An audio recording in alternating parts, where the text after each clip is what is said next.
एक राजा केरल के थे, उनका नाम धर्मात्मा था, धर्म के पूर्ण रक्षक, और उनके संतान हुई थी। उस संतान का नाम रखा गया था चंद्रहास। पूरे राज्य में आनंद छाया हुआ था। आक्रमण चारों तरफ से हो गया, मारे गए। अब रानी ने देखा कि पूरे महल पर आक्रमणकारी आ गए, तो दासी से पैर पकड़ा और कहा, तू ही बचा सकती है मेरे बेटे को। दासी ने बहुत प्रवीणता की और टोकरी में, जिसमें दोना पत्तल डाले जाते हैं, ऐसे डालकर नीचे बालक चंद्रहास, और निकली। वो भाग करके दूसरे राज्य में पहुंची। तो धृष्ट बुद्धि नाम के जो उस राज्य के मंत्री थे, उनकी शरण में गए। उसको राजकुमार बचाना था। ये नहीं बताया कि राजकुमार है, मेरा पुत्र है और मैं इसकी रक्षा करना चाहती हूं आपकी शरण में रहकर। अब देखो उनकी उन्नति।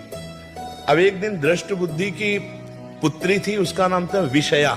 तो पुत्री का हाथ दिखाया, तो विद्वानों ने ऐसे रेखा देखी और लड़के को देखा खेलते हुए, चंद्रहास जी को। तो उनका इसका पति तो ये होगा। जो सब सभा गई, सो जल्लाद बुलाए और कहा, इसको काट के फेंक दो जंगल में जाके।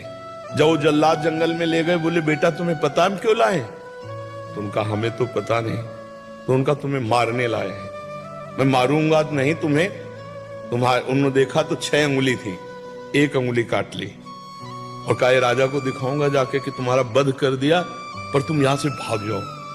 हुमा नाम का एक पंछी होता है पहाड़ में, वो परम पवित्र, अगर अपने पंख कर ले तो राजलक्ष्मी उसके चरणों में आ जाए।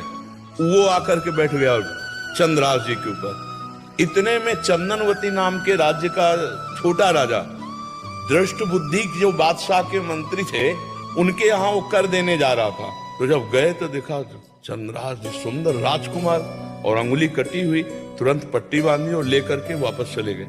वहां नहीं गए कर देने। तो बादशाह ने दृष्ट बुद्धि से कहा, चंदनवती नगर का राजा कर देने नहीं आया।